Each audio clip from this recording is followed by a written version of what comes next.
Guys, ഇപ്പോൾ ഞങ്ങൾക്ക് കുറേ കാലമായി നല്ല മന്തി തിന്നാൻ പോവുകയാണ്. ഞങ്ങൾ മന്തി തിന്നാൻ പോവാ. പാത്തുമ്മ എന്നാൽ രാത്രി തുടത്തേക്ക് കിട്ടും വെച്ച് മന്തി തിന്നാൻ പുതിയ കൊണ്ട് പറിച്ചില്. അപ്പോൾ ഞാൻ രാത്രി വാങ്ങണ്ട, നമുക്ക് രാവിലെ ഉച്ചയ്ക്ക് കഴിക്കാൻ പോകാനും കാണാട്ടെ ഞങ്ങൾ പോയിട്ടുണ്ടായിരുന്നത്. അതാകുമ്പോൾ എനിക്ക് രാവിലെ ഫുഡ് ഉണ്ടാക്കേണ്ട ആവശ്യം വരുന്നില്ലല്ലോ, രാവിലെ ചായ മാത്രം ഉണ്ടാക്കിയാൽ മതിയല്ലോ. അങ്ങനെ ചെന്ന പാടിനെ പാത്തുമ്മ കൈ കഴുകാൻ പോയിട്ടുണ്ടായിട്ടോ.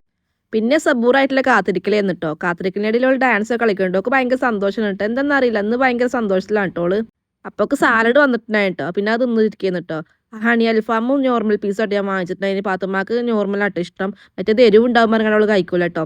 അങ്ങനെ പിന്നെ കുറച്ച് മയോണൈസും കുറച്ച് സോസും ചിക്കൻ പീസൊക്കെ ഇട്ടിട്ട് കൂട്ടി കുഴച്ചിങ്ങാണ്ട് തിന്നുമ്പോൾ എന്തോ ഒരു സമാധാനമാണ് അറിയോ. എനിക്ക് പണ്ട് ടെൻഷനൊക്കെ വരുമ്പോൾ ഞാൻ മന്തി തിന്നുങ്ങാണ്ട് ടെൻഷൻ മാറ്റല്. ഇപ്പം എന്താടോ അറിയില്ല, മന്തി കഴിച്ചിട്ടും ടെൻഷനൊന്നും മാറുന്നില്ല കേട്ടോ. ഇപ്പം സമാധാനം ഇപ്പം എന്ത് കഴിച്ചിട്ടും കിട്ടാത്തൊരവസ്ഥയിലാട്ടോ ഇപ്പോൾ കടന്നു പോണത്. അങ്ങനെ ഫുഡ് കഴിച്ചപ്പോൾ നേരെ സിസ്റ്റർ വീട്ടിൽ പോയിട്ടുണ്ടായത്. പിന്നെ കുറച്ച് ഫുഡ് നോക്കും പാർസൽ വാങ്ങിച്ചിട്ടുണ്ടായി കേട്ടോ. അപ്പോൾ ഓക്കെ, എന്നാൽ ശരിയേ.